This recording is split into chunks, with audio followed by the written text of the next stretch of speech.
N'oublie pas de t'abonner à la chaîne YouTube Togoli News. Fenêtre sur l'Afrique.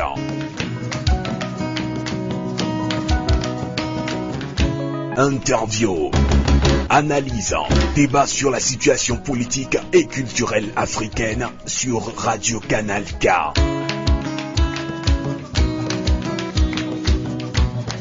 Fenêtre sur l'Afrique, la voix des sans-voix, la voix des opprimés.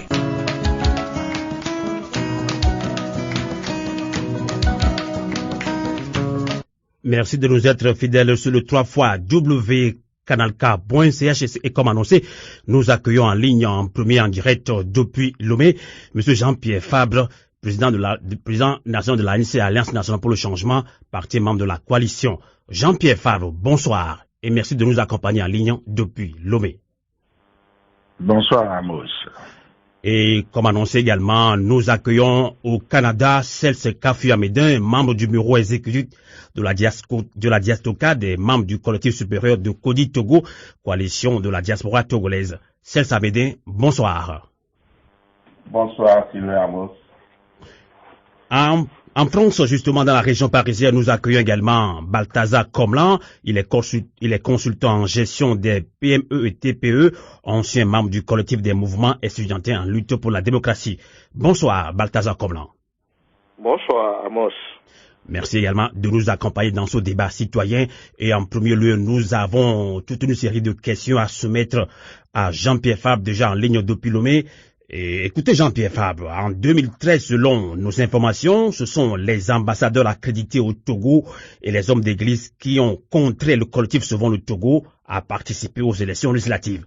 Alors il était question d'œuvrer ensemble avec l'opposition à obtenir les réformes. Et cette année, en dehors des religieux, les ambassadeurs vous ont lâché. Alors comment vous vous sentez face à cette désolidarisation du groupe des 5, Jean-Pierre Fabre? Je suis serein parce que j'assume toujours les conséquences des décisions que je prends en toute responsabilité. Mais d'abord, sachez qu'aucun ambassadeur ne peut obliger un responsable de l'opposition à prendre part à des élections. Mais faisons un effort de clarification pour éviter toute confusion. En 2013, comme déjà en 2007, comme en 2004, comme en 2006 et comme aujourd'hui, l'opposition exigeait des réformes politiques, c'est-à-dire constitutionnelles, institutionnelles et électorales, comme préalable à sa participation à toute élection. Il y avait des discussions entre le pouvoir et l'opposition sous l'égide de Monseigneur Nicodème Bariga et l'ambassadeur des USA de l'époque, Robert Whitehead, pour la mise en œuvre de ces réformes.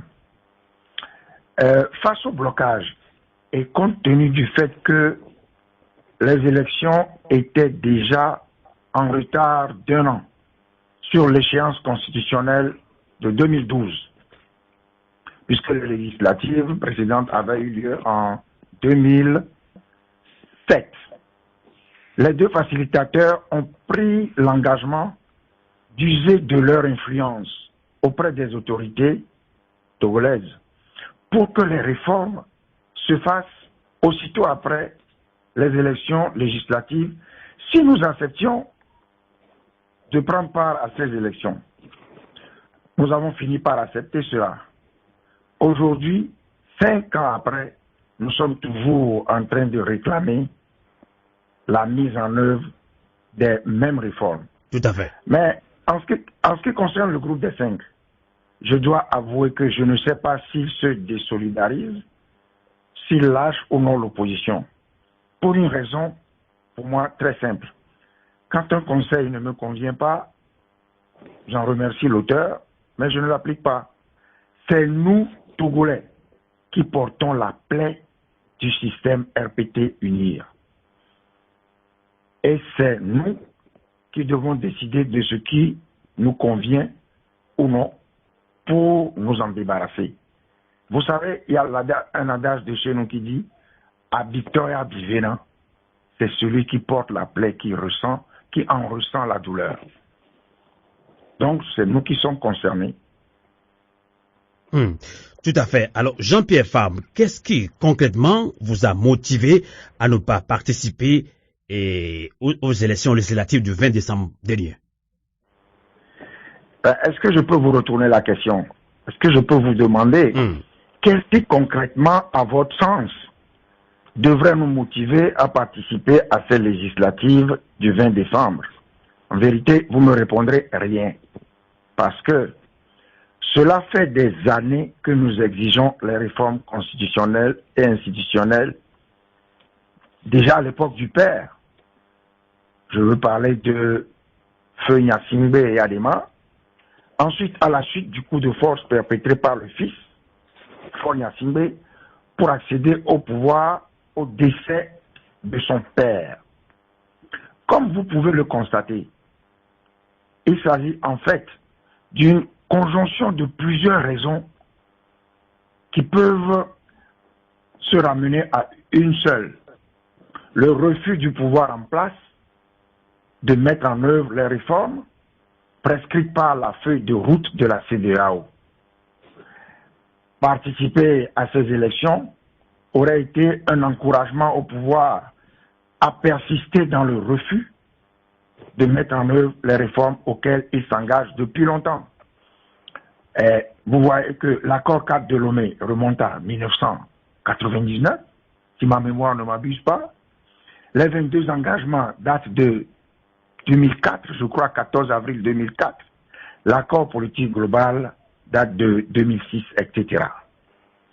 Donc aujourd'hui, nous devons tout mettre en œuvre pour que les élections soient une compétition électorale sérieuse, moi je ne cesse de le dire, et non une formalité qui permet au RPT UNIR de se maintenir au pouvoir et de distribuer comme des prix des sièges aux plaisantins qui le soutiennent dans cette dérive totalitaire. Ainsi, je vais vous donner quelques exemples. Comme le rapporte l'ex-président de l'Assemblée nationale, Abbas Bonfo, dans la circonscription électorale de Bassar, le RPT UNIR, par l'entremise de sa CENI, a cru pouvoir attribuer un siège à un de ses partis présentants accompagnateurs. Selon M. Abbas Bonfo, le PV de la CENI de Bassar indique, PV c'est le procès verbal, de la CENI, Commission électorale locale indépendante de la circonscription électorale de Bassar, indique clairement que le RPT UNIR a remporté la totalité des 3 sièges de cette circonscription électorale. Alors M. Bonfo dit qu'il ne comprend pas l'opération par laquelle la CENI, RPT UNIR, parvient à attribuer un siège à un autre parti. M. Bonfo, que j'ai appelé moi-même pour vérification, loin de se débiner, déclare assumer la paternité de ses propos. Je crois que tout le monde a vu sur les réseaux sociaux que M. Bonfo se plaint. Les mêmes manipulations ont été signalées dans plusieurs circonscriptions électorales, notamment celles de Lavé et de Dankwet. Manipulation de la part de la CENI. Vous voyez bien qu'avec une CENI capable de telles manipulations, de telles manœuvres, frauduleuses, au profit des intérêts du RPT UNIR, la C14 n'avait aucune raison de participer à cette mascarade. D'accord. On peut comprendre... Non, laissez-moi dire. D'accord, allez-y. Vous avez l'antenne, allez-y. Allez-y, M. Jean-Pierre Fabre. On vous écoute. Merci. Prendre part à des élections alors que les conditions ne sont pas réunies, fait retarder l'accomplissement de cet objectif.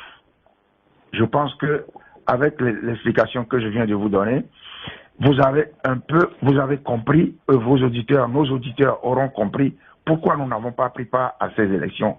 Premièrement, en raison du refus de respecter, de mettre en œuvre les prescriptions de la feuille de route, et puis vous voyez toutes les autres raisons que j'ai ajoutées. Tout à fait. On peut comprendre votre réaction. Je pense que vous avez seulement suivi également les conseils, entre guillemets, du peuple togolais, et qui, pour lui, s'il n'y a pas de réforme, il n'y aura pas d'élection. C'était le slogan fort de ces dernières années au Togo. Et là, face à cette situation, la coalition n'a pas pu participer à ces élections législatives. Finalement, M. Jean-Pierre Fabre perd son titre de chef de file de l'opposition. Alors, ce n'est pas un coup dur pour l'ANC et pour votre carrière politique, Jean-Pierre Fabre. Mais non. Le sort de Jean-Pierre Fabre n'a jamais été une préoccupation fondamentale. Jean-Pierre Fabre a participé à 2 élections présidentielles qu'il a remportées. C'est donc que son ambition n'a jamais été d'être le chef de file de l'opposition. Si j'étais obsédé par ce statut, j'aurais pris part à ces élections législatives. J'ai au contraire milité avec mes collègues de la C14 contre toute participation à cette mascarade. Eh bien, monsieur Jean-Pierre Fabre, je peux me permettre de vous couper un petit peu. Est-ce que ce n'est pas la pression de la population togolaise qui vous ont contraint à ne pas participer à ces élections? Ce sont des questions que se posent certains Togolais. Non. Moi, en ce qui me concerne, je peux vous dire non. Je suis convaincu dès le départ qu'il ne fallait pas aller à ces élections.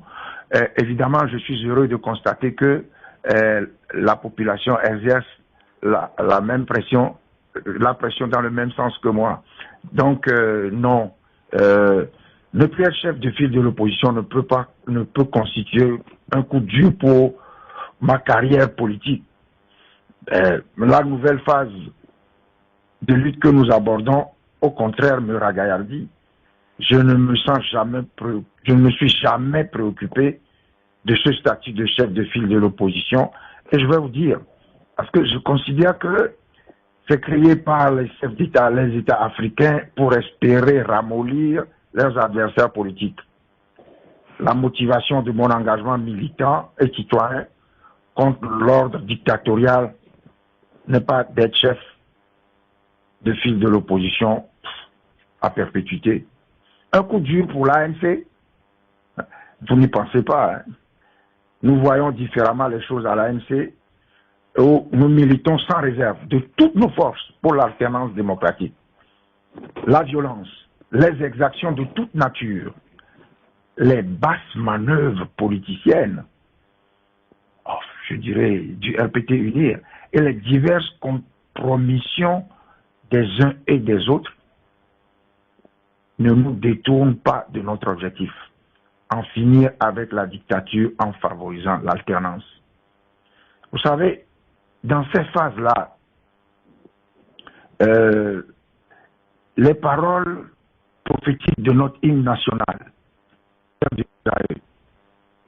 n'ont aucun écho dans ma conscience en ce moment. Que viennent les tyrans, ton cœur soupire vers la liberté.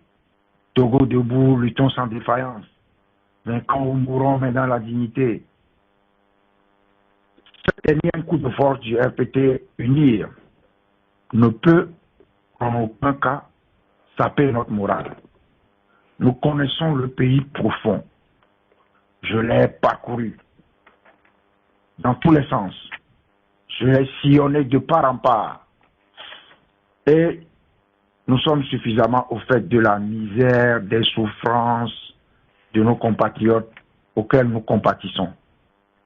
Notre sincère engagement, loin de tiédir, ira donc en se renforçant, je pense, jusqu'au changement de régime au Togo pour la liberté et le bonheur de nos populations. Donc, vous voyez bien que je suis toujours au charbon. D'accord. On peut vous comprendre. Justement, Jean-Pierre Fabre, au temps fort de la crise, il est vrai que dans vos interventions publiques, vous affirmez ne jamais avoir confiance à la communauté internationale, notamment la CEDEAO. Alors, vous insistez sur la détermination du peuple togolais, mais visiblement, vos rencontres répétées avec la CEDEAO et surtout avec le président ghanéen laissaient apparaître une confiance établie entre vous et Nana Akufo-Addo. Alors, peut-on dire finalement que la confiance de la coalition des 14 a été abusée par la CEDEAO? D'abord, la CEDEAO est une institution régionale qui, à un moment donné, a offert ses bons offices. Vous savez, la CEDEAO est déjà intervenue au Togo en 2005. Donc, elle a offert ses bons offices dans le règlement de la crise togolaise. Si aujourd'hui elle peut se satisfaire du résultat obtenu, il appartient à chaque chef d'État d'en juger à son âme et conscience devant l'histoire et puis, bon, devant les peuples africains. Quant à la C14, qu'elle ait été ou non abusée par les représentants de certains États africains, il lui appartient désormais de tirer toutes les leçons de cet épisode, de ces intermèdes qui n'honorent pas l'Afrique. J'espère que tous les Togolais l'auront définitivement compris également. Nous ne devons compter que sur nos propres forces et l'initiative créatrice de nos larges masses populaires. C'est vrai que j'ai toujours pensé, je l'ai toujours dit dans pratiquement tous les meetings, je le pense encore, que quelle que soit l'amitié, l'affection ou même l'amour d'une personne pour vous, celle-ci ne ressentira jamais votre peine comme vous la vivez. Je répète, Abitoya Bivena, c'est celui qui porte la plaie qui en ressent la douleur. C'est pour moi l'explication la plus proche. C'est donc lui, c'est donc cette personne que l'existence de la plaie RPT unie préoccupe au premier chef, c'est nous. Voilà pourquoi je ne cesse de dire, même si les conseils sont les bienvenus, que c'est nous qui connaissons le meilleur remède à notre mal. Ceci dit, est-ce qu'une offre de médiation se refuse dans une situation de crise? Si nous avions refusé la médiation de la CEDEAO, on nous aurait accusé de radicalisme. On aurait eu raison de refuser parce que on avait le droit de se référer à l'attitude de la CEDEAO en 2005.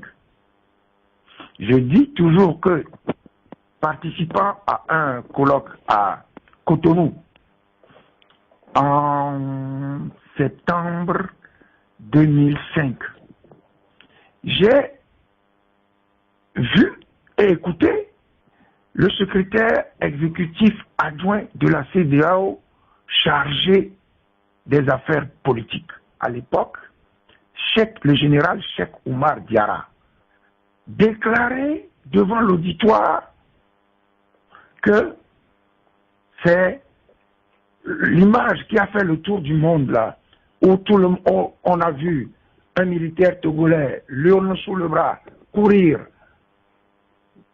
dans une cour d'un centre de vote à Lomé, que ce militaire était en train de sécuriser l'urne parce que l'opposition trichait. Alors que dans la cour, d'autres militaires tiraient en l'air pour disperser les populations. Et j'étais là, meurtri, blessé,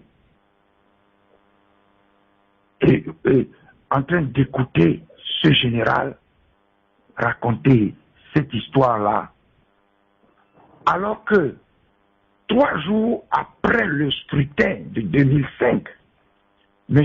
Faure-Gnassingbé a accordé une interview au journal français du soir Le Monde, interview dans laquelle il a déclaré la même chose.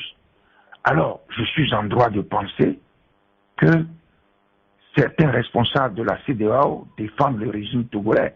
Donc, nous aurions pu refuser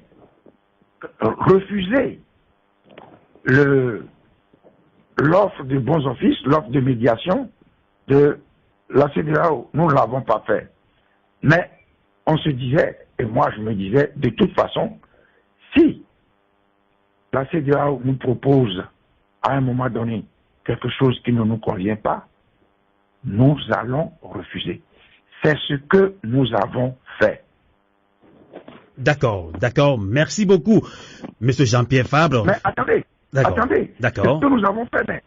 Mais quand vous posez la question, est-ce que notre confiance a été abusée?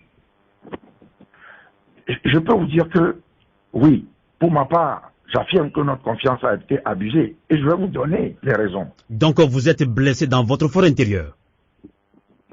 Ah, vous savez, moi je suis un lutteur. J'encaisse, mais je continue d'avancer. Et je peux vous dire, il y a d'abord le fait que la CEDEAO, qui prescrit des réformes avant toute élection, laisse ces élections se dérouler sans ces réformes en se réfugiant dans un mutisme que je qualifierais d'étrange. Il y a ensuite le fait qu'à chaque fois que nous avons soulevé la question de la date, il nous a toujours été opposé qu'elle n'est qu'indicative. C'est-à-dire que cette date n'est qu'indicative. Ainsi, à la fin du sommet du 27 novembre 2018, c'était la première rencontre avec les deux facilitateurs, Nana Akufo-Addo et Alpha Condé.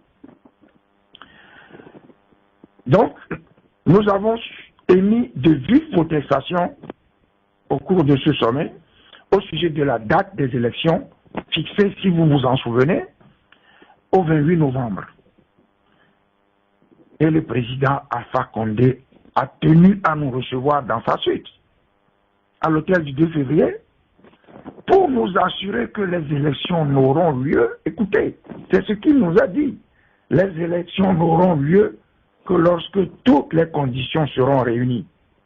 Et d'ailleurs, je me souviens, il chargeait le ministre d'État Timou, le ministre guinéen,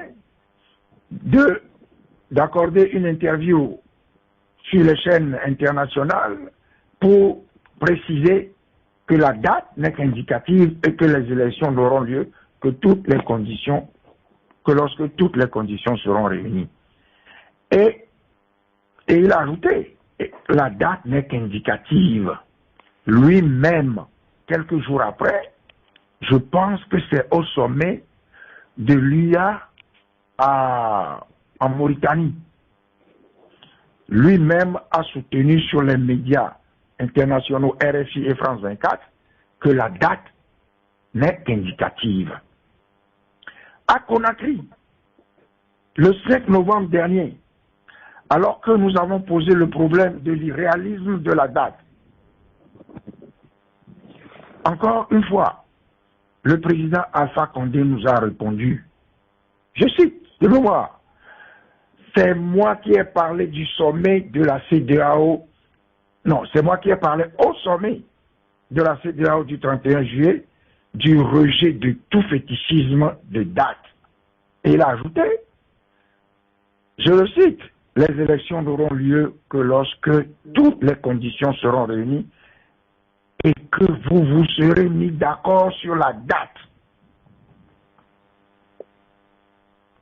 Le 6 novembre à Conakry, lorsque nous avons abordé la question du découpage électoral, et lui avons remis à ce sujet, c'est moi qui lui ai remis, un mémorandum sur le découpage électoral. Nous avons remis une copie aussi au président de la commission de la CEDEAO, Jean-Claude Kassibou.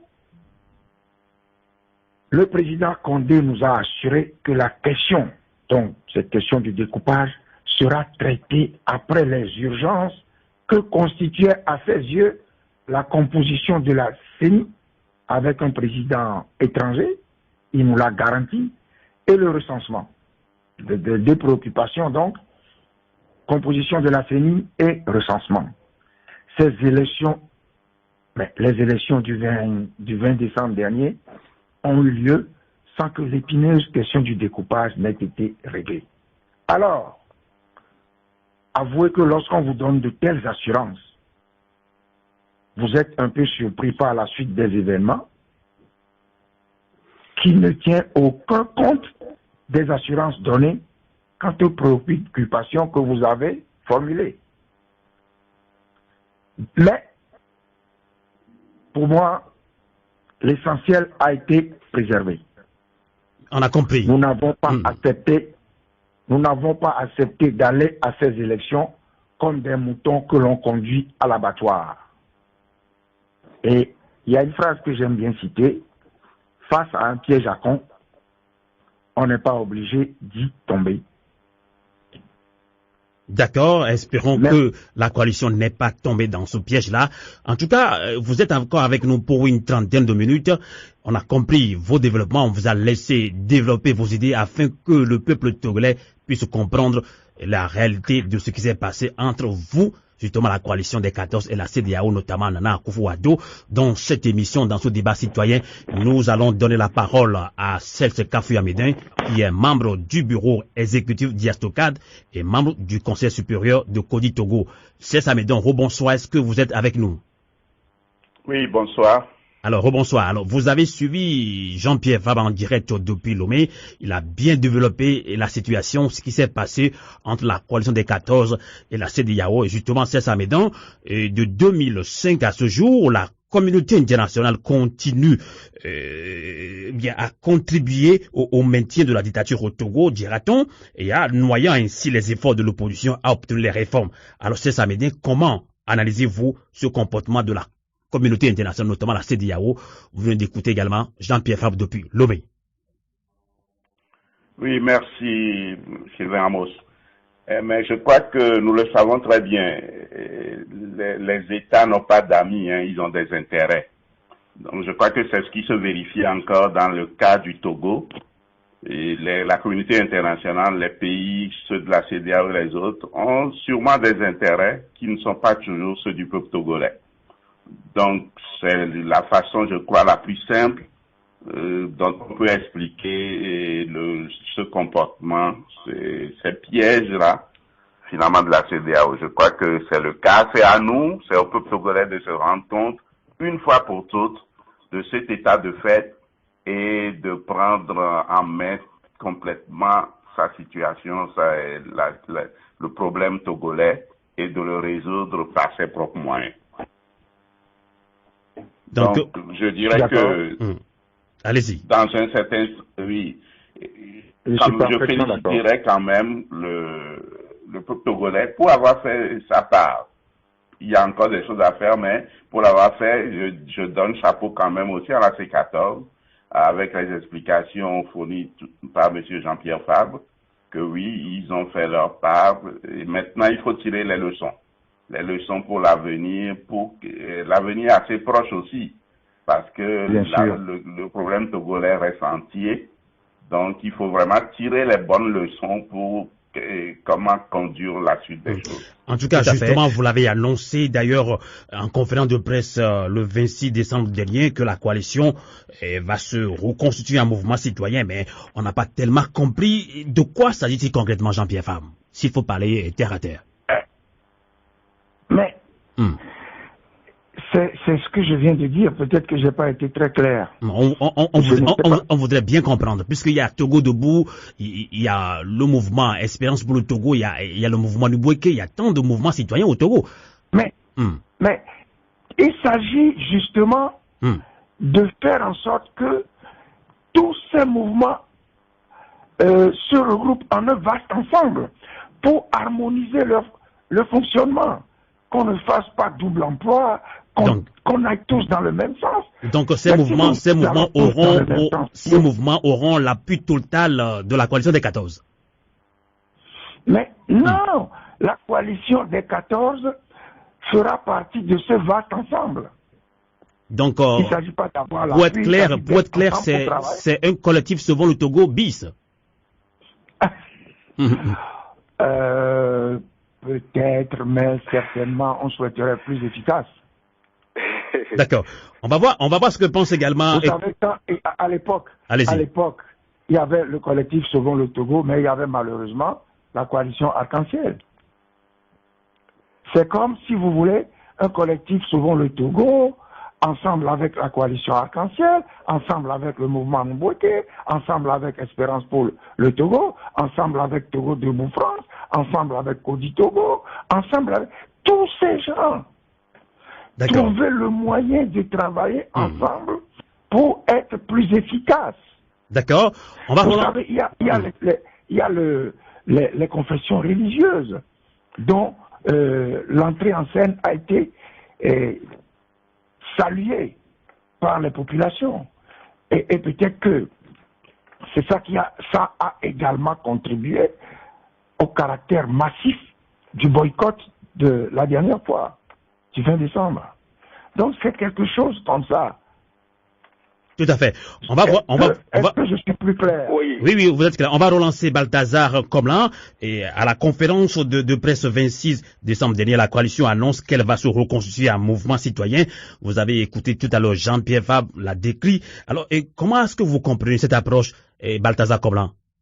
J'aimerais signaler, avant tout, j'aurais voulu demander à Jean-Pierre s'il pense toujours que c'est par les élections qu'on viendrait à bout de notre dictature. C'est une question que j'aurais voulu lui poser. Quant à ce qui concerne la formation du mouvement citoyen dont il est question, j'aimerais aussi donc que les auditeurs et les Togolais le sachent. On a déjà fait ça au Togo. Ce qu'ils sont en train d'initier en ce moment n'est rien moins d'autre que le phare, le code, le FOD, toutes ces organisations qui ont été déjà créées dans les années 1990, dans les années 90. On a déjà essayé ça. Au Togo, on a tout fait déjà. Donc vous proposez quoi? Vous proposez quoi, Balthazar? Je ne crois pas. En réalité, si je dois donner mon point de vue, Amos, si je dois donner mon point de vue, je voudrais que les Togolais sachent une chose, c'est que nous sommes en dictature. On n'a jamais été en démocratie. Les organisations politiques, les organisations citoyennes n'ont leur survie, leur existence valide que dans une démocratie. Dans une dictature, on ne peut pas avoir de mouvements citoyens officiellement déclarés. Ce qu'ils sont en train d'initier n'est rien d'autre que le FOD et le code. Pourquoi ce qui n'a pas marché en 90, ce qui n'a pas marché en 92, marcherait en 2010-2020? Tout à fait. Comme Balthazar, on peut comprendre votre inquiétude. Beaucoup de Togolais pensent d'ailleurs comme vous, mais nous sommes sur l'antenne. Vous proposez quoi concrètement? Si vous étiez à la place, par exemple, de Jean-Pierre Fabre, vous allez faire quoi? Je vais vous dire une chose, c'est que moi, je pense que le problème dont souffre le Togolais, c'est-à-dire que si nous en sommes encore à ce niveau, c'est l'introduction des partis politiques dans la lutte du Togo pour sa libération qui a fait qu'on est encore à ce niveau-ci.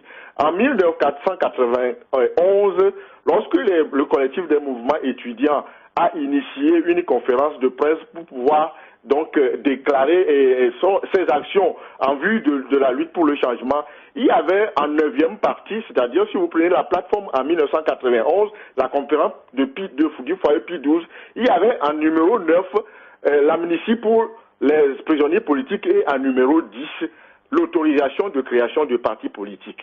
Ce sont ces deux-là, surtout l'autorisation de création de partis politiques, qui ont donc fait capoter toute la lutte togolaise pour le changement de l'île. Un parti politique n'a un rôle à jouer que dans une démocratie. En dictature, un parti politique n'a aucun rôle à jouer. C'est pour ça que j'aimerais demander à Jean-Pierre s'il considère toujours que c'est pas des élections qu'on peut faire arriver à bout donc de la dictature. C'est mon point de vue. Il y a certaines choses qu'on ne peut pas dire sur les ondes. Il y a certaines choses qu'on ne peut pas dire sur les radios. C'est pour ça que j'avais dit au départ que si je participe à cette émission, c'est parce que moi, je me considère comme étant en clandestinité. si je participe à ce débat, un débat citoyen, on le fait dans une démocratie. En dictature, comme là, il y a certaines choses qui vous le disent sur les ondes, on peut vous attraper. Exactement. On comprend. Des gens disent à une intervention que si on crée un parti politique et que le parti au pouvoir autorise les activités politiques, c'est tout simplement parce qu'il les utilise comme faire valoir. Je suis content de remarquer que Jean-Pierre Fabre, après tant d'années donc d'activité politique, en est arrivé à la conclusion maintenant qu'il refuse donc d'être fait valoir. Ça, au moins on a gagné quelque chose. Je suis aussi heureux qu'aujourd'hui les jeux sont clairs et qu'on peut dire une remise en question. Il y a autre chose que je voudrais donc demander à Jean-Pierre. Est-ce qu'il lui arrive de se remettre en question? Est-ce que écoutez comment je suis obligé. Écoutez, Comblan, je suis obligé de vous interrompre parce que nous avons perdu M. Jean-Pierre Fabre en ligne, mais nous allons marquer une pause, le temps de tenter de joindre de nouveau à Lomé. Vous savez que nous sommes en direct et que la connexion de Lomé n'est pas tellement bonne. Nous marquons une pause et on revient d'ici 2 minutes. Restez toujours en ligne avec nous sur Radio Avleté et Radio Canal K.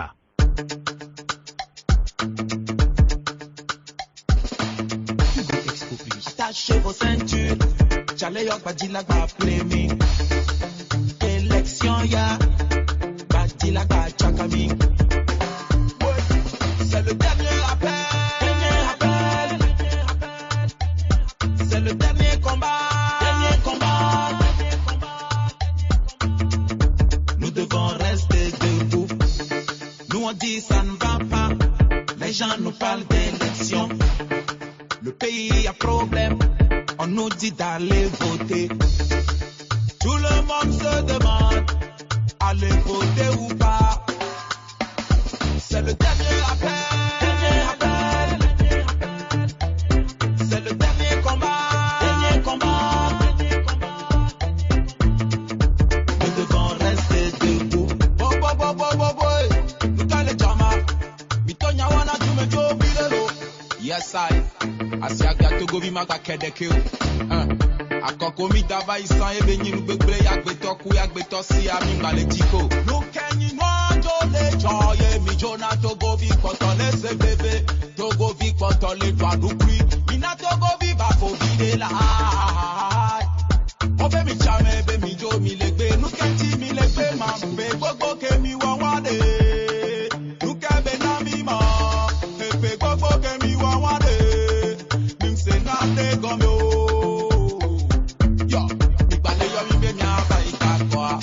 Nous devons rester debout. C'est le dernier appel. Ouais. C'est le dernier combat. Oh. Yeah man fire.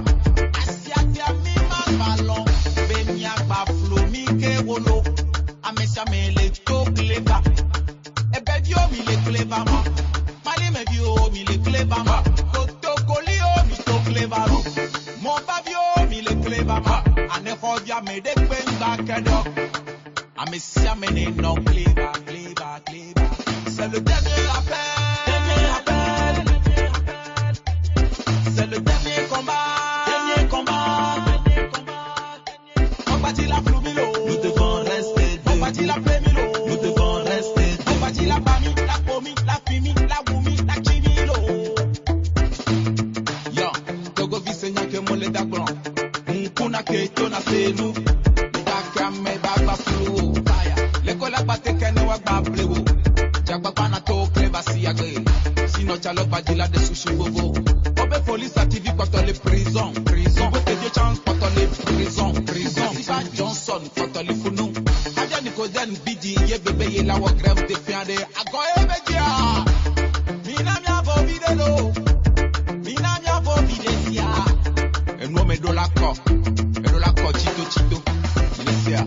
Merci de votre fidélité sur le 3xWcanalK.ch. Débat citoyen dans cette émission. Le boycott massif des élections législatives est-il une victoire du peuple togolais? De quelle marge de manœuvre dispose encore la coalition des 14 pour obtenir l'alternance politique? La CEDEAO a-t-elle cautionné une parodie d'élection au Togo? Nous en débattons avec 3 invités, notamment M. Jean-Pierre Fabre, président national de l'ANC, Alliance nationale pour le changement en ligne depuis Lomé, Serge Kafou Amédin, membre du bureau exécutif de la Diasoka, des membres du Conseil supérieur de Kodi Togo au Canada et en France, Balthazar Komlan, consultant en gestion des PME et TPE, ancien membre du collectif des mouvements estudiantins en lutte pour la démocratie au Togo. Entre-temps, nous étions coupés depuis Lomé avec M. Jean-Pierre Fabre. J'espère que la ligne est rétablie. Rebonsoir, M. Jean-Pierre Fabre. Rebonsoir, alors, monsieur Amos. On a été coupé pendant quelques minutes, mais on va rattraper. Il y avait Komlan qui posait une question légitime. Allez-y, Komlan, pour votre question à M. Jean-Pierre Fabre. Oui, la question donc, que je pose, c'est que est-ce qu'il pense toujours que les partis politiques, c'est-à-dire que au Togo, les élections peuvent nous faire arriver à bout de la dictature? Est-ce qu'il pense toujours, est-ce qu'il croit toujours qu'avec des élections présidentielles ou législatives d'ailleurs, est-ce qu'avec des élections, on peut arriver à bout de la dictature au Togo? Monsieur Jean-Pierre Fabre. Merci. Mais, monsieur Balthazar Komlan, oui. Vous avez commencé à parler de partis politiques. Vous avez dit, est-ce que les partis politiques, et puis vous avez dit, est-ce que les élections? C'est là où il y a la contradiction. Je suis un parti politique, j'œuvre dans le cadre des partis politiques. Et moi, je m'appuie sur la Constitution. Quelle Constitution? Donc, vous parlez là de quelle Constitution? Excusez-moi, s'il vous plaît, vous avez parlé, personne ne vous a interrompu. Je ne vous ai pas interrompu. Allez-y, M. Jean-Pierre Fabre. Je vous ai écouté religieusement. Donc, laissez-moi parler. Oui. Vous voyez, bon, je vais me résumer. Moi, je n'empêche personne de faire autre chose que ce que je fais lorsque la personne pense que ce que je suis en train de faire n'est pas bon. Je n'empêche personne.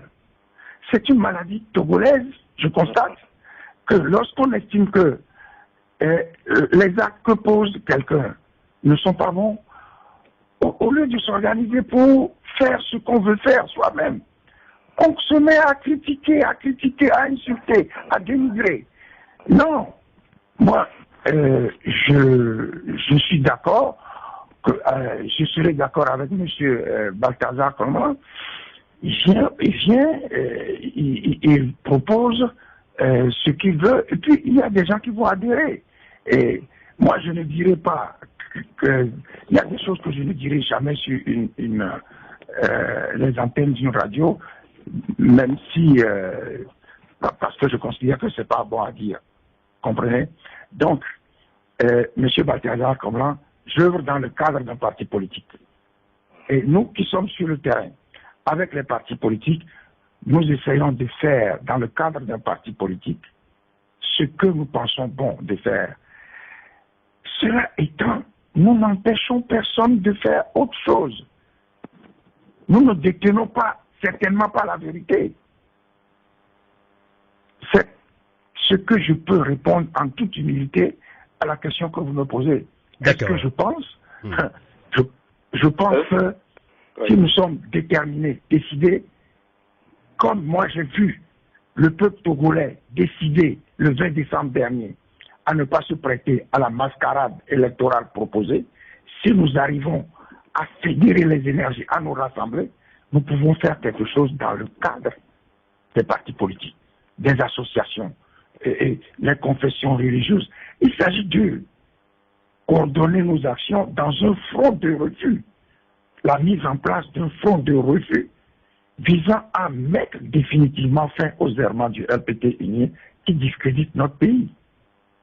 Parce que mettre fin à cette situation ubuesque, honteuse, où une minorité, un clan adossé à l'armée, cantonne notre pays depuis des décennies dans l'humiliation, l'abomination de la désolation, ça relève désormais, pour moi, d'une mission collective salvatrice.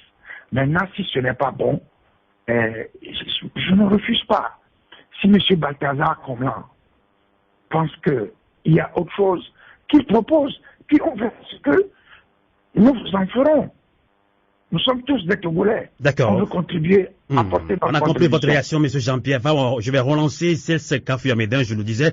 Il est membre du bureau exécutif de la Diastoka, des membres du Conseil supérieur de Kodi Togo.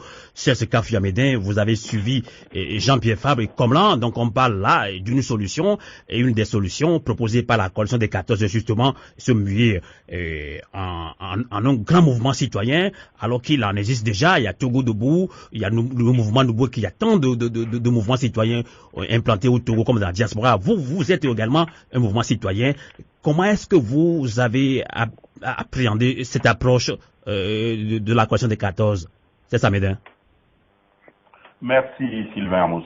Et, en fait, en tout cas, c'est une avenue qu'il faut exploiter, qu'il faut explorer. Et c'est juste que pour le moment, je me pose des questions. Et les questions, c'est que dans un mouvement citoyen, ok, quelle est la place des partis politiques? C'est-à-dire, je n'ai pas encore compris très bien ce bout-là. Je prends par exemple le cas, toute chose n'étant jamais égale, bien sûr. Je prends le cas du Burkina Faso, où il y avait les partis politiques, il y avait les associations citoyennes, et puis, bien sûr, qui visaient le même objectif, l'alternance, mais ils n'étaient pas ensemble. Donc, je me dis, dans un mouvement citoyen, quelle est la place des partis politiques? C'est ça qui n'est pas très clair pour moi. Et ça me mène peut-être une question. Est-ce que c'est parce que les partis de la C14 maintenant, en fait, ne sont plus dans ce Parlement inventé qui va commencer à œuvrer dans quelques semaines, que donc ces partis politiques deviennent plutôt des mouvements? C'est ce bout-là qui n'est pas très clair pour moi. Mais en fait, au-delà de tout ça, ce que moi je suggère, et je ne fais que reprendre ce que Kodi Togo a déclaré, je me demande, je me demande s'il ne faut pas aller doucement. C'est-à-dire, au lieu de parler déjà de mouvement citoyen autre là, j'en appelle, c'est pas moi, mais Kodi Togo, à une concertation d'abord. Il faut une concertation assez large de toutes les forces politiques pour vraiment réfléchir sur les stratégies d'action. Je pense que si vous avez bien suivi M. Jean-Pierre Fabre, il a dit qu'ils vont se concerter, ils vont concerter presque tous les mouvements citoyens du Togo, donc notamment le mouvement Espérance Togo. Je suis d'accord, mais je dis juste, peut-être, mettons plus la concertation en avant que de parler déjà de mouvement citoyen. Parce que le mouvement citoyen, on est encore déjà en train de définir les cadres. Mettons plus la concertation en avant. Concertons-nous vraiment, les partis politiques, oui, qui veulent l'alternance, là, la C14, les mouvements citoyens au Togo, les mouvements citoyens de la diaspora. Prenons le temps de la concertation pour définir les choses clairement. Ça va peut-être mieux nous aider que de commencer à essayer de faire des contours de structure.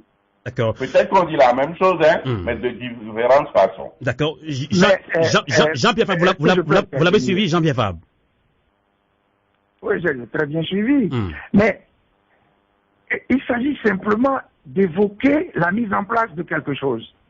La manière dont ça va se faire, mais ça ne se fera que par... J'ai déjà dit que on a commencé à prendre les contacts.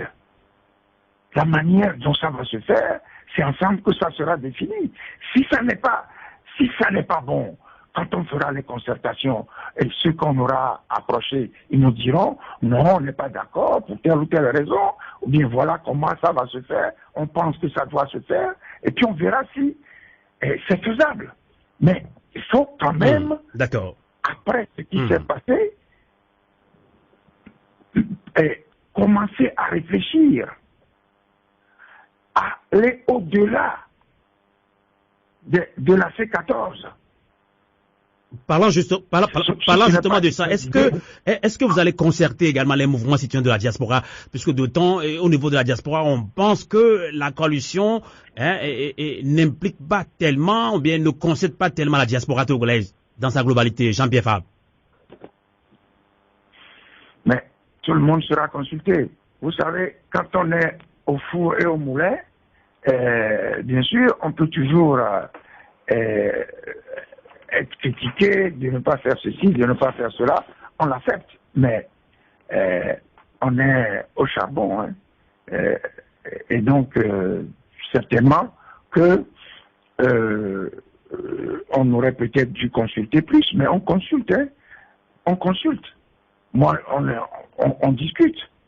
Quand monsieur le président de Kodi Togo est venu à Lomé, on a eu une rencontre. Ensuite, je crois qu'il a rencontré des gens de manière bilatérale. Ensuite, on l'a rencontré à la C14. On fait ce qu'on peut. D'accord. On fait ce qu'on peut. D'accord. Maintenant on propose, on propose ce qu'on propose, ça doit aller dans le sens d'une meilleure, de l'efficacité du travail. Et donc personne ne fera plus de reproches à l'autre. Tout à fait.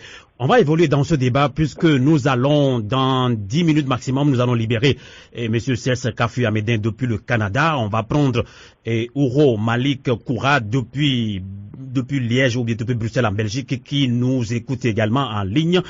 Et dans cette émission, Phénomène sur l'Afrique sur Radio Canal K et sur Radio Avoleté. Alors, Jean-Pierre Fabre, vous avez annoncé également une grande manifestation le 12 janvier de l'année prochaine, 2019. Donc, alors, quelle sera votre réaction si le gouvernement interdit cette manifestation? Il faut quand même rappeler qu'une conférence de presse projetée par le mouvement Espérance pour le Togo a été interdite il y a quelques jours. Jean-Pierre Fabre. D'abord, je dirais que ce que le pouvoir en place est en train de faire, c'est de nous pousser, ou d'ailleurs, nous y sommes déjà, ce sont des actes qui manifestent la nature du régime togolais, qui est un régime totalitaire. C'est pas parce que, de temps en temps, le régime organise des élections que nous ne sommes pas dans un système totalitaire. Donc, l'interdiction de la conférence de presse de Espérance pour le Togo de la semaine dernière, ça rentre dans le cadre de ça, ça s'inscrit dans les actes que le régime pose qui vont c'est du fascisme à la limite. Maintenant, vous me dites que ils seront peut-être tentés ou bien ils vont l'interdire. Ben attendons qu'ils interdisent. Et ils vont voir. Si le gouvernement se met à interdire ces manifestations, moi, ce que je peux dire, c'est qu'il sera responsable de la forme de résistance que les Togolais vont adopter. Le gouvernement portera l'entière responsabilité des conséquences des actes de résistance que les populations adopteront, ou vers lesquels ils poussent, le pouvoir en place pousse nos populations. Donc le pouvoir a intérêt à nous laisser utiliser les moyens légaux qui garantissent la liberté d'expression et de manifestation. D'accord. On va relancer plutôt Cels Amédin, membre du bureau exécutif de la Diastocade et membre du collectif supérieur de Kodi Togo. Et Cels Amédin, pour vous libérer en ligne depuis Canada. Et que direz-vous rapidement pour conclure ce débat citoyen? Vous avez écouté pendant longtemps Jean-Pierre Fabre développer ses idées, nous expliquer ce qui s'est passé par rapport à cette médiation de la CEDEAO qui finalement, entre guillemets, a trahi le peuple togolais. Donc, que direz-vous pour conclure ce débat? C'est ça, Amédin. Oui, moi je crois que la première leçon, la leçon la plus importante, c'est de savoir que pour une prochaine médiation, il faut savoir refuser. Donc, je crois que ça a été déjà dit, donc c'est le plus important. Parce que ces propositions de médiation... Donc, pour être clair, vous demandez à la coalition de refuser une prochaine médiation avec la CEDEAO. C'est ça, c'est clair. Jean-Pierre Fabre, on va relancer Jean-Pierre. Vous êtes d'accord, Jean-Pierre Fabre? Mais j'ai dit, en ce qui me concerne, puisqu'on dit trivialement, ça met 203, que si la CEDEAO essaye ou propose de s'impliquer encore, mais son intervention va se solder par le même résultat. Alors, dans ce cas, qu'est-ce que nous ferons? On nous dira, il a déjà fait 2. Vous lui avez l'accord, laissez la possibilité de vous nuire. Et nous serions dans ce cas toujours en train de reculer l'accomplissement de comment je dirais ça, des aspirations des populations togolaises. Tout à fait. Alors, donc, je dis simplement, nous, en ce qui me concerne, je peux dire que il ne servirait à rien que la CEDEAO s'implique parce qu'elle n'a pas, visiblement, elle n'a pas les outils pour régler ce genre de crise. On a compris. On va laisser César Médin conclure. César Médin, continue. Attendez, peut-être il faut que j'ajoute ceci. D'accord. Je pense que la CEDEAO se trompe dans la manière de régler la crise, ce genre de crise, parce que il y a 2 protagonistes en face. Il y a un pouvoir en place et puis son opposition. Et au lieu de considérer les deux sur un pied d'égalité, les 2 parties sur un pied d'égalité, la CEDEAO traite avec l'État togolais comme un État et nous traite comme une opposition, alors que elle doit nous traiter sur un pied d'égalité. Et c'est, je pense, c'est l'une des raisons ou la raison fondamentale de son attitude. D'accord. Alors, César Médin, vous pouvez maintenant conclure ce débat après avoir écouté M. Jean-Pierre Fabre. Oui, la conclusion qui nous reste, si on ne peut pas compter sur d'autres personnes, c'est de compter sur le peuple togolais lui-même. Donc, je crois que ce qu'il nous faut définir maintenant clairement, ou du moins dans les actions dans lesquelles on doit aller, c'est la résistance. C'est définir clairement notre mode de résistance, nos actions de résistance contre ce pouvoir qui refuse l'alternance et la démocratie. Donc c'est ce qui nous reste. La balle revient au peuple togolais même de savoir résister, et les résistances peuvent se décliner en plusieurs formes.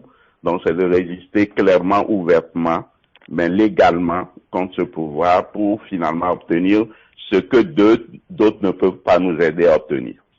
En tout cas, merci beaucoup. D'ailleurs, la coalition des 14 a lancé le mot d'ordre résistance, résistance. On va quand même poser la question à Jean-Pierre Fabre. Qu'est-ce que la coalition met dans ce mot résistance? Merci beaucoup, Cesc Kafouya Médin. Je rappelle à nos fidèles auditrices et auditeurs de Radio Canal K, de Radio Avoleté, que vous êtes membre du bureau exécutif de la Diastocad et membre du conseil supérieur de Kodi Togo. On peut vous libérer depuis Canada et j'espère qu'on se reverra très bientôt et justement dans quelques jours en 2019. Et d'ores et déjà, par anticipation, César Médin, tous nos meilleurs vœux pour l'année 2019. Merci et bonsoir.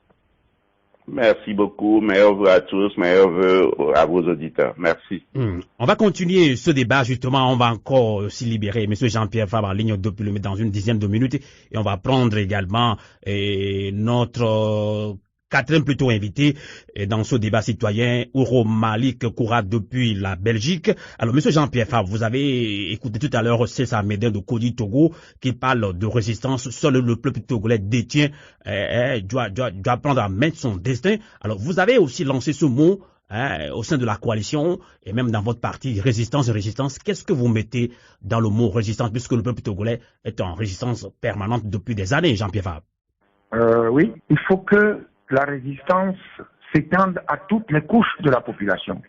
Ce que je viens de dire que ce qui s'est passé le 20 décembre dernier ne peut laisser personne indifférent. Chacun doit se sentir impliqué. Il faut que nous puissions faire en sorte que nos populations, qui ont déjà beaucoup donné et qui donnent, qui continuent de donner, le fassent dans un cadre où les actions sont efficaces. Et donc, ce que nous proposons là, le mouvement, c'est la mise en place d'un vaste fonds de refus. Il s'agit de prendre conscience qu'on ne peut plus laisser notre destin entre les mains de ces gens-là, qui font honte à notre pays, et donc de coordonner nos actions pour mettre fin à la situation. Alors, si vous voulez que j'aille plus loin, je suis désolé, nous sommes sur les antennes d'une radio, et la résistance, c'est la résistance. D'accord. Je crois que ce que j'ai dit là, pour moi, ça me suffit. Maintenant, les composantes du mouvement résisteront, et puis le mouvement résistera ensemble, dans un ensemble harmonieux, dans un mouvement d'ensemble. D'accord. On peut comprendre votre réaction et votre réponse par rapport à ce mot résistance. Avant de lancer Balthazar Komlan depuis la région parisienne, nous allons marquer une petite pause, le temps de prendre également depuis la Belgique Ouro Koura Malik, qui aura certainement une ou deux questions à soumettre à monsieur Jean-Pierre Fabre, et Jean-Pierre Fabre fera sa conclusion dans ce débat citoyen. Nous marquons une pause et on revient dans 2 minutes. Restez toujours en ligne avec nous dans cette émission Fenêtre sur l'Afrique. Restez en ligne. On marque une pause.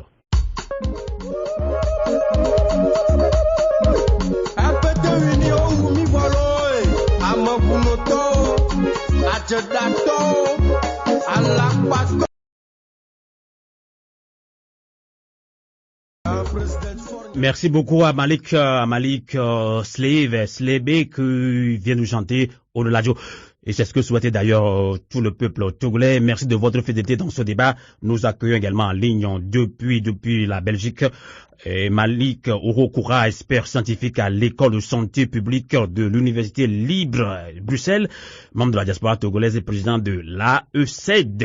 Malik Ouro Koura, bonsoir et merci de nous accompagner dans ce débat citoyen. Bonsoir à toutes les éditrices et auditeurs de la radio la voix de la République du peuple togolais.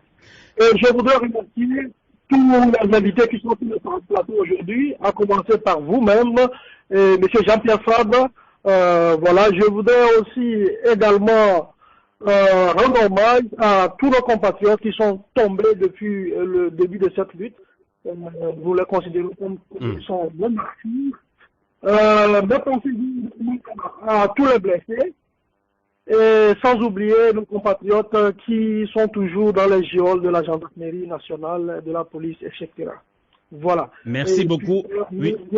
Auditeurs de la radio AWT. Merci beaucoup, Malik Ouro Koura. Si vous avez mis sur haut-parleur ou bien si vous avez mis l'écouteur, merci de le désactiver parce que il faut parler en temps normal dans le téléphone puisque nous avons des échos. Alors, Ouro Koura, Malik, vous avez suivi de bout en bout les réponses, les développements de Jean-Pierre Fabre par rapport à cette crise sociopolitique qui perdure et finalement, malgré ce boycott-là massif du peuple togolais, donc du coup, les élections législatives ont bel et bien eu lieu au Togo, et donc avec l'aval de la communauté internationale, notamment la CEDEAO.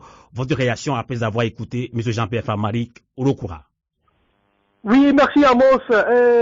Voilà, je vais rapidement réagir par rapport aux interventions des uns et des autres que je félicite déjà de passage. Je tiens à féliciter aussi à travers la radio AWT la coalition des 14 partis politiques qui a tenu jusqu'à présent. Nous savons que la lutte n'est pas facile, mais nous les félicitons et nous restons disposés à travailler avec eux. Voilà. Et également, ce que je voudrais dire, c'est que c'est clair aujourd'hui pour tout le monde que nous sommes face à une conspiration internationale.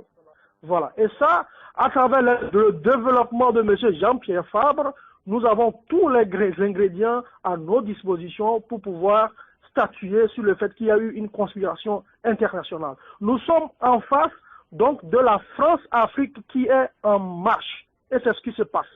Voilà. Donc, moi, à mon avis, ça, je l'ai déjà dit sur la radio, à vous l'été ici, le 21 juillet 2018, si j'ai bonne mémoire, qu'il revient maintenant au peuple de reprendre son destin en main.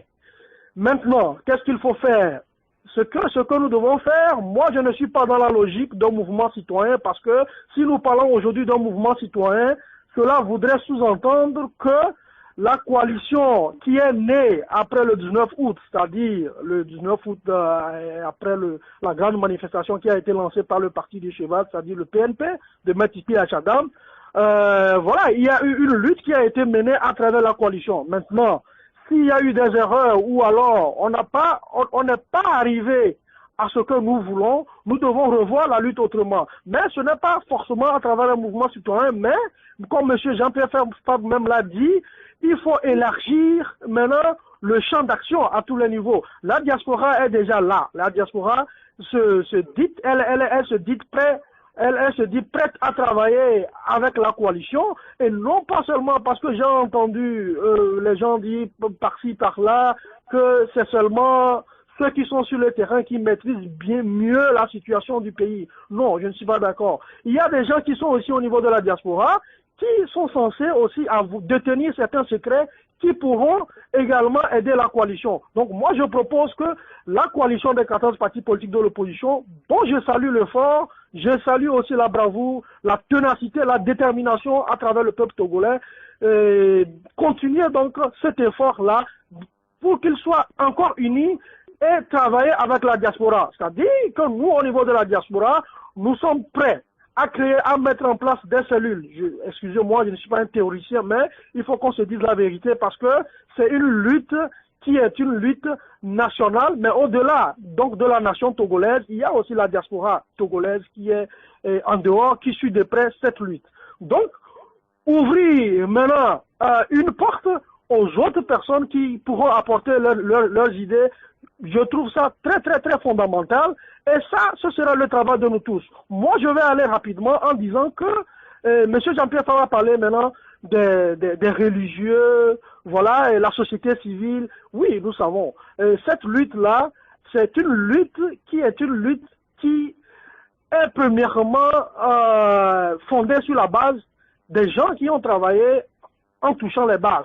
Et là, nous savons comment la société civile fonctionne au Togo. Maintenant, il faut aussi aller au-delà en touchant aussi de près. Monsieur Gandhi, que vous connaissez très bien, il l'a fait en Inde.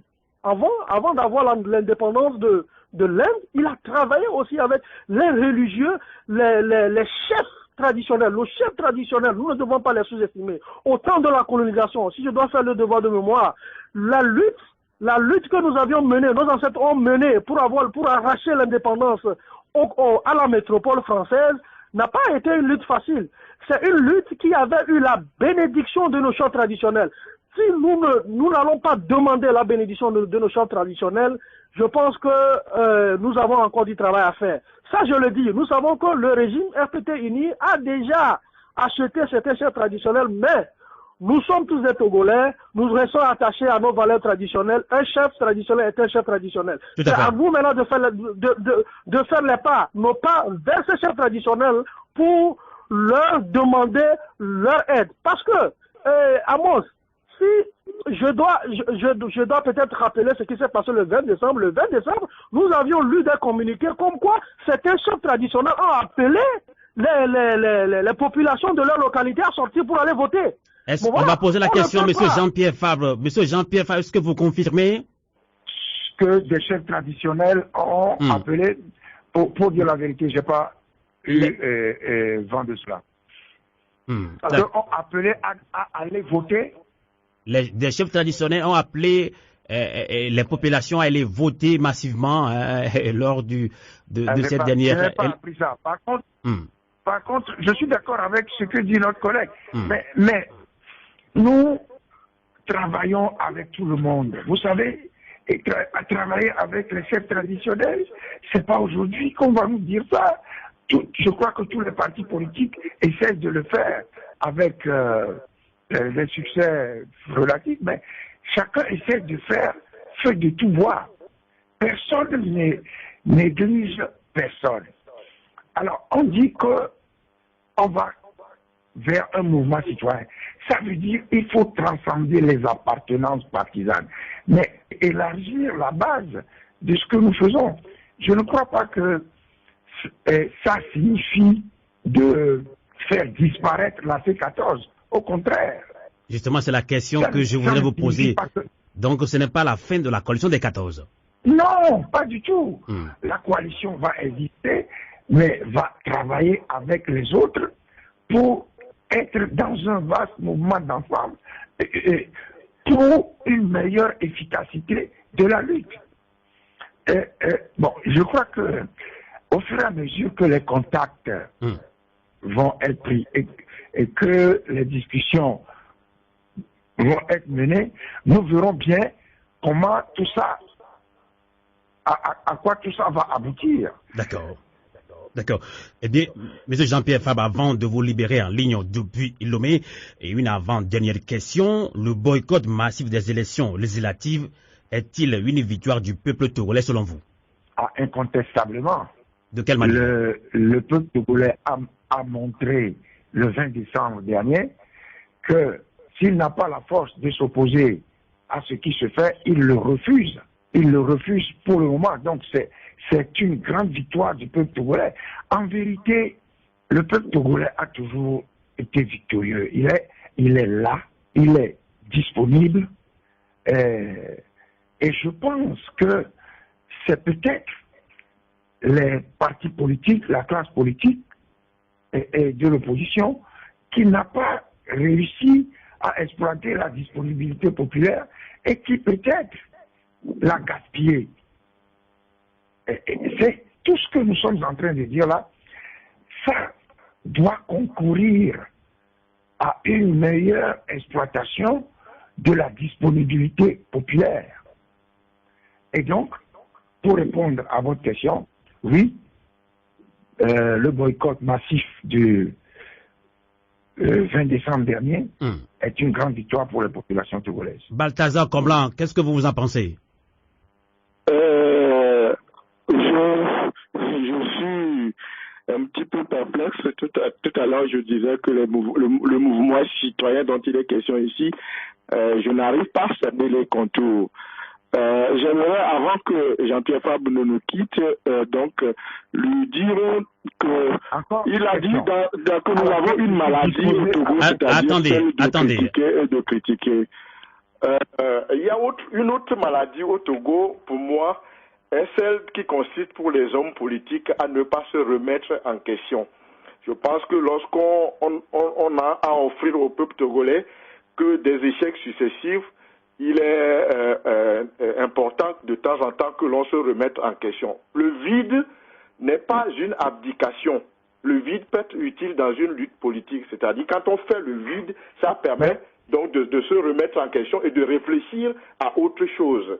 C'est aussi une maladie, et je pense que nous avons hérité de la France, le fait de ne pas se remettre en question. Maintenant, si moi,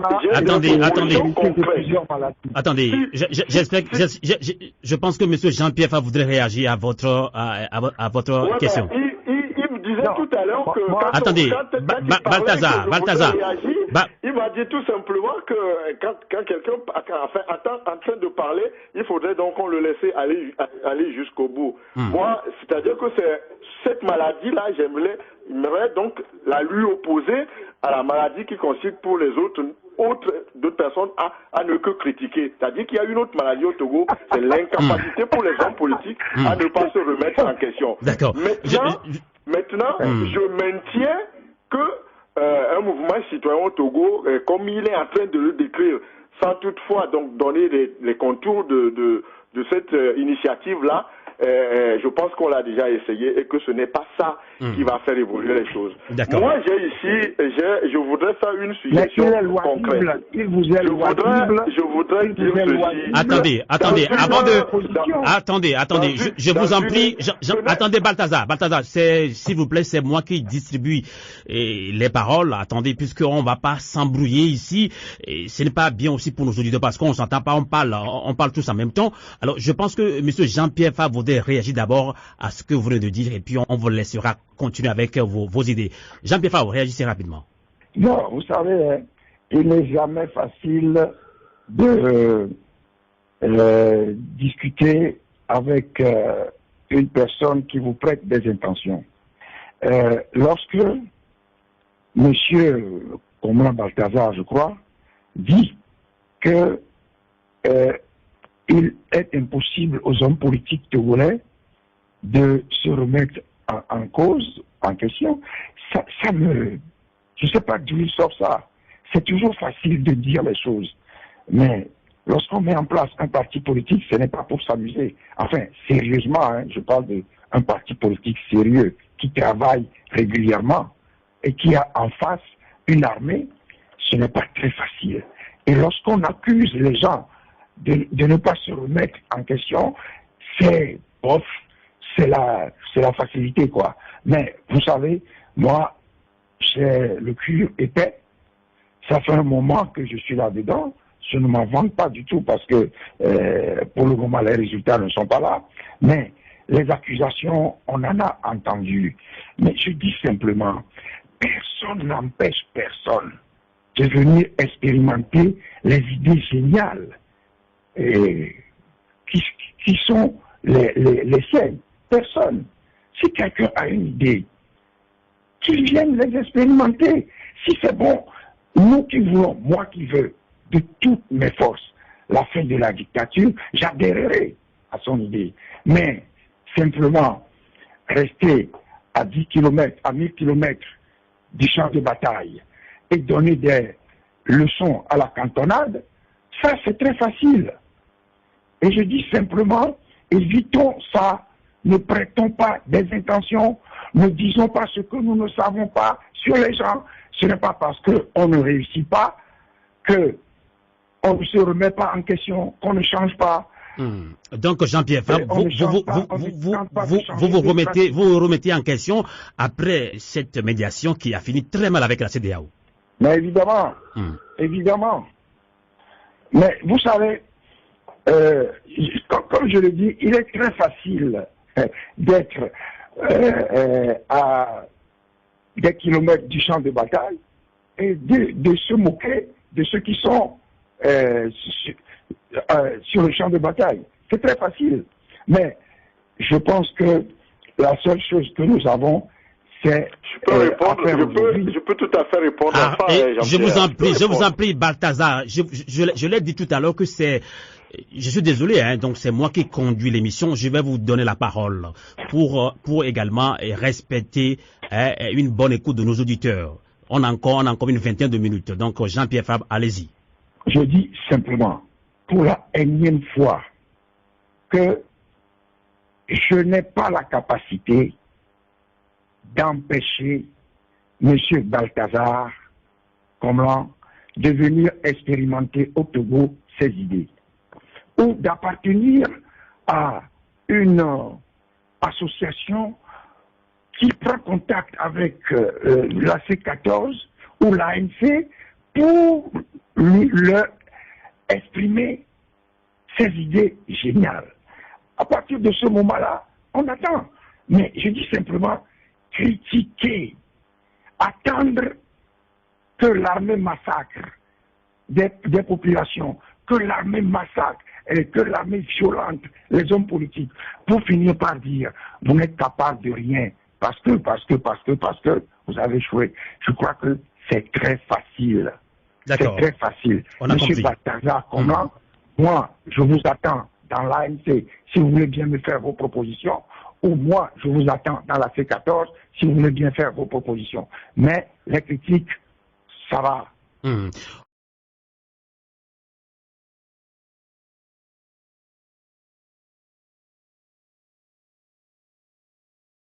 On peut comprendre votre réaction. C'est clair que quand on est très loin de la lutte, on ne peut pas comprendre tout, mais également, il y a des auditeurs qui nous écrivent, il faut également que la coalition comprenne que même très loin, on peut aussi avoir de très bonnes idées, comme vous l'avez dit d'ailleurs, vous consultez beaucoup de mouvements de la diaspora pour pouvoir avoir de très bonnes collaborations. Donc même au niveau de la diaspora, il y a une pléthore d'associations, on n'arrive pas quand même à travailler en symbiose, mais c'est le grand souci. Alors Balthazar, vous avez suivi, et M. Jean-Pierre Fabre, donc vous voulez réagir rapidement. Oui, je voudrais donc profiter pour dire aussi qu'aujourd'hui, si nous sommes en train de discuter, entre guillemets, si tant soit tel qu'on est en train de discuter, c'est tout simplement parce que des gens sont à l'extérieur du pays, ont réussi à mettre sur pied une structure comme la vôtre qui nous permet donc de pouvoir discuter entre nous.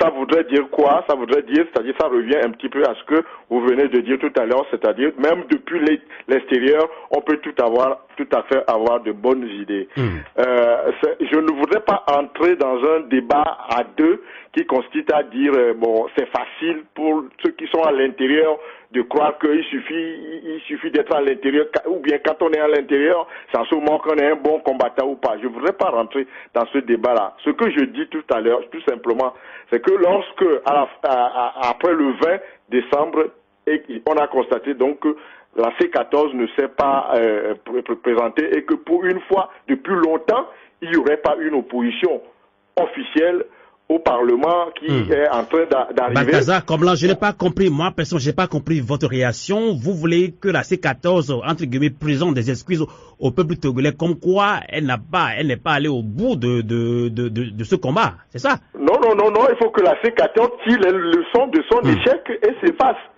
C'est tout simplement ça. C'est face comment? Je voudrais tout simplement que la C14 c'est face comment? C'est-à-dire que je voudrais dire ceci. Je me posais la question par quelle pirouette la C14 essaiera encore de se maintenir dans le jeu politique en empêchant éventuellement d'autres initiatives. Et là, je suis en train de le voir venir. Arrêtez. C'est-à-dire, je suis en train de parler maintenant. Je ne vais pas continuer dans ce code-là. Monsieur Jean-Pierre Fabre, laissez-le parler. Monsieur Jean-Pierre Fabre, laissez-le parler, vous allez réagir. Je voudrais faire une suggestion, je voudrais faire une proposition. J'ai été très patient. J'ai devant moi ici. Attendez. Monsieur Jean-Pierre Fabre, attendez. Monsieur Balthazar, je ne pense pas qu'il vous a insulté. J'ai été patient, poli avec monsieur Balthazar. Et j'ai compris dès le début. Je me suis retenu. Quand j'ai compris que, bon, c'est la catégorie des gens qui ont toujours raison, qui disent des choses. Et puis, mais je crois qu'il exagère, et je lui dis poliment, je vais raccrocher parce que je crois que c'est inutile, on ne va pas se battre comme des chiffonniers. On est deux Togolais en train de prétendre chercher la solution à notre pays. Il faut éviter de manquer de courtoisie avec les gens. Je n'ai jamais dit que ceux qui sont à l'extérieur n'apportent pas leur contribution. Moi, je peux vous comprendre. Je vais l'énoncer. C'est une accusation. C'est trop facile. Balthazar. Est-ce que je peux réagir? Oui, je vais donner la parole à monsieur Urokura. Je vais donner la parole à monsieur Urokura. Donc, et monsieur Jean-Pierre Fabre, restez en ligne. On va donner la parole à monsieur Urokura qui veut réagir. Urokura, allez-y rapidement, Malik. D'accord. Merci, Amos. Je voudrais recadrer un peu le débat. Je pense que nous disons tous la même chose, mais c'est la manière dont nous exprimons qui fait polémique. À en croire ce que j'ai entendu de M. Jean-Pierre Fabre, il a bien dit effectivement que la coalition devrait tirer les leçons donc du passé, c'est-à-dire... Tout à fait, il a tout dit, voilà. presque. Voilà.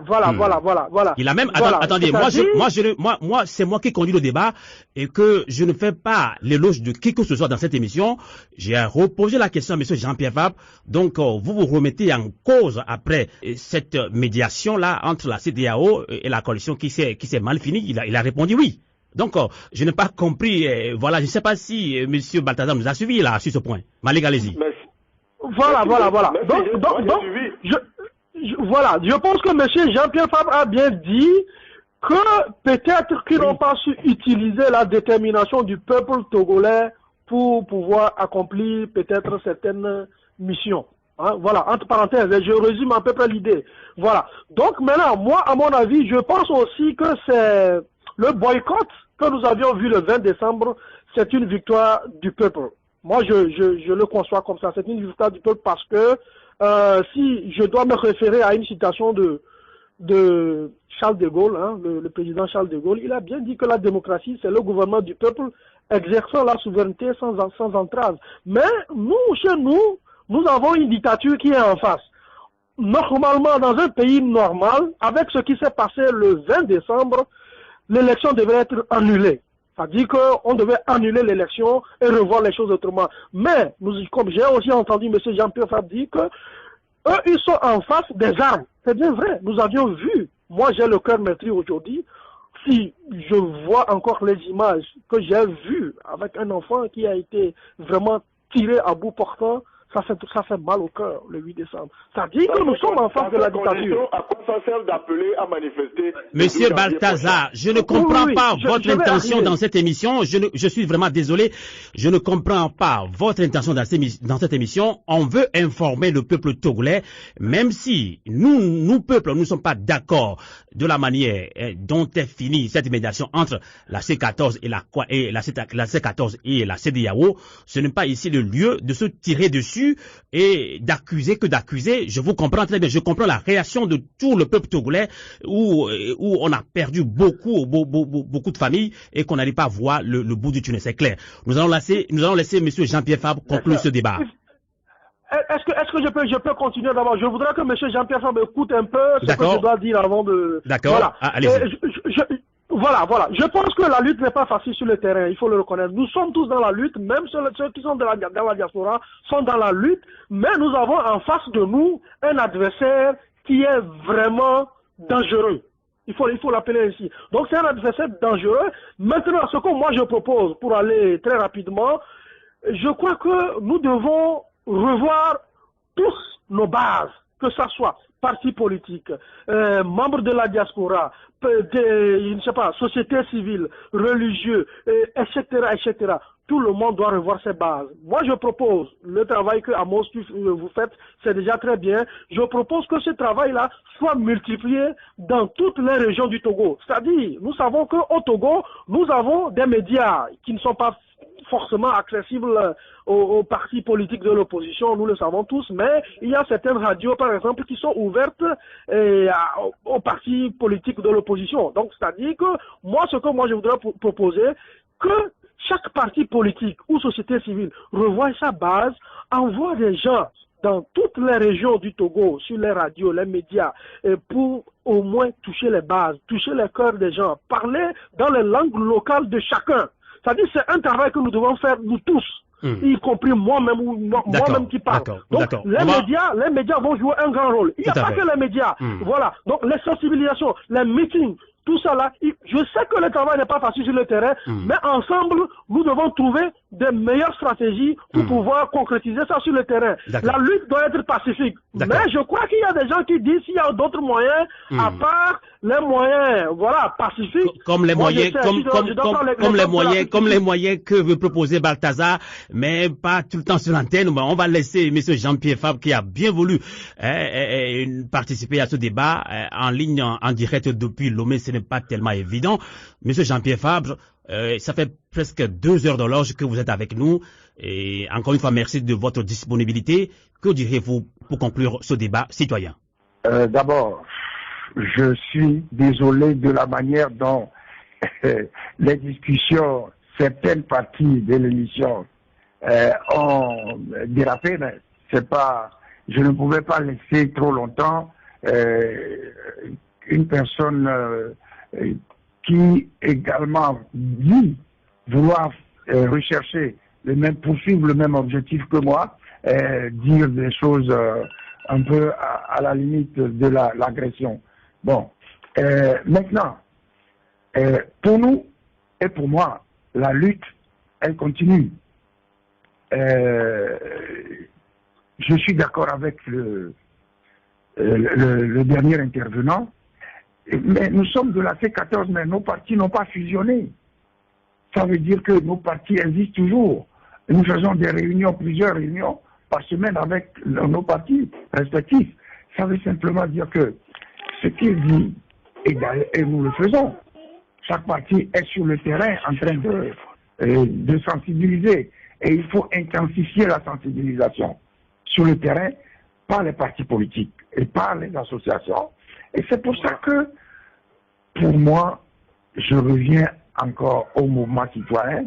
Peut-être qu'on ne l'explique pas bien.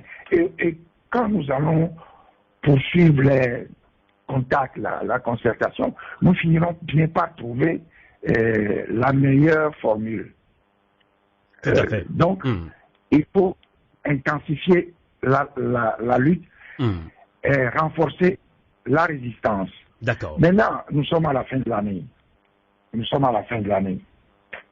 Je ne peux pas quitter cette antenne sans saisir l'occasion pour rendre grâce à Dieu qui nous a conduits jusqu'au seuil de la nouvelle année 2019. Et je saisis l'occasion pour adresser à chacun des auditeurs, à leur famille, mes vœux ardents de santé, de succès et de prospérité. Je souhaite vivement que, malgré les adversités liées à l'environnement politique, économique et social, chaque famille puisse vivre un moment de réconfort à l'occasion des fêtes du Nouvel An. Merci. Merci beaucoup, Monsieur Jean-Pierre Fabre, de nous avoir accompagnés en ligne depuis Lomé. Je rappelle que vous êtes président national de l'ANC, Alliance nationale pour le changement, parti membre de la coalition des 14. Et rapidement, Balthazar, vous avez également 2 minutes pour conclure ce débat. Que direz-vous pour conclure ce débat? Je vous rappelle, Balthazar, que nous allons organiser d'autres émissions citoyennes sans inviter d'ailleurs les partis politiques, donc en tant que citoyens, pour qu'on discute aussi du Togo. Exactement. Balthazar, 2 minutes pour conclure ce débat rapidement. Pour conclure, j'aimerais dire ceci. Au Togo, nous avons commis cette erreur d'avoir créé d'abord les partis politiques et nous demandons à ces mêmes partis politiques d'aller quémander notre libération auprès du dictateur. C'est-à-dire que la dictature, c'est-à-dire nous devons notre libération au bon vouloir de la dictature. Ça ne fonctionnera pas de cette manière. J'ai ici la communication à la conférence nationale de M. Kodjo Lucas Afan-Chao. Certaines personnes doivent le connaître. Dans sa communication, il est dit quelque part ceci, et je le cite.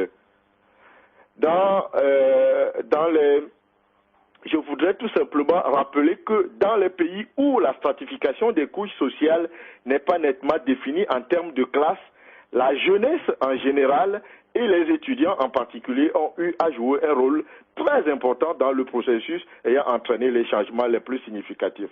C'est un document que beaucoup de Togolais doivent lire. C'est ceci pour dire que Jean-Pierre Fabre a dit quelque chose tout à fait intéressant tout à l'heure, c'est qu'à son âge, il y a certaines choses qu'il ne peut plus faire.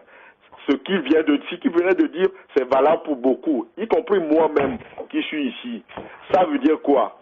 Ça veut dire que la jeunesse togolaise, les étudiants en particulier, doivent se saisir du problème togolais et chercher les bonnes voies. Tout à fait. Si vous prenez ce qui s'est passé en France ces derniers temps avec les Gilets jaunes, quand le président français Macron est arrivé au pouvoir, il a marginalisé un tout petit peu les syndicats et les partis politiques.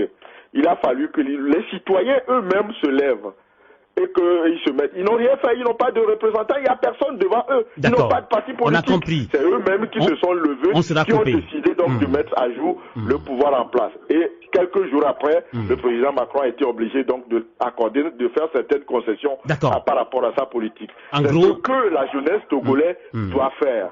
Les étudiants doivent se saisir de cette lutte et se passer de tous les dirigeants politiques qui sont actuellement en place ou bien qui étaient et qui sont actuellement en place. D'accord, merci. Quant à la diaspora, 30 secondes. Elle ne peut qu'accompagner la jeunesse politique, la jeunesse togolaise, donc à faire en sorte que nos ambitions arrivent à leur confirmation. Je vous remercie beaucoup. Merci beaucoup, Balthazar. Je rappelle que vous êtes également membre de la diaspora togolaise. Vous êtes consultant en gestion des PME et TPE, ancien membre du collectif des mouvements étudiantin en lutte pour la démocratie au Togo. Eh bien, merci beaucoup. Ouro Malik Koura depuis la Belgique. 2 minutes chrono pour conclure ce débat rapidement. D'accord. Merci Amos, merci encore de m'avoir invité. Merci à tous les intervenants. Je profite également pour souhaiter mes meilleurs vœux de santé, de bonheur, de prospérité à tout le peuple togolais, voilà, y compris ceux qui sont sur le haut niveau du Togo, sur le plan national, et ceux qui sont dans la diaspora. La lutte, elle n'est pas facile, mais nous devons rester déterminés, nous devons rester vraiment courageux, pour pouvoir arriver au bout. Et c'est ça c'est ce que j'ai dit, que nous devons également concourir tous nos efforts, fédérer tous nos efforts pour qu'ensemble nous puissions chasser cette dictature qui a trop régné.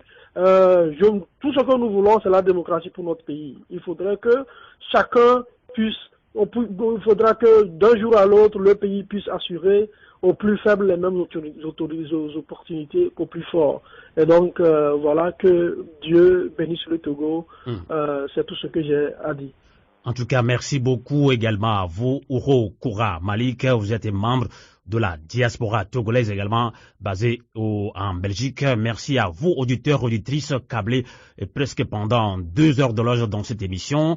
Fenêtre sur l'Afrique, la toute dernière émission. Donc, nous profitons par anticipation pour souhaiter à vous, auditrices et auditeurs, une très bonne et heureuse année 2019. Et dans quelques jours, nous allons entamer la nouvelle année, donc par des émissions interactives. Vos réactions, vos conseils sont les bienvenus. Merci et bonsoir et à très bientôt. Merci d'avoir regardé la vidéo. Abonne-toi et partage la vidéo sur les réseaux sociaux, Facebook et WhatsApp.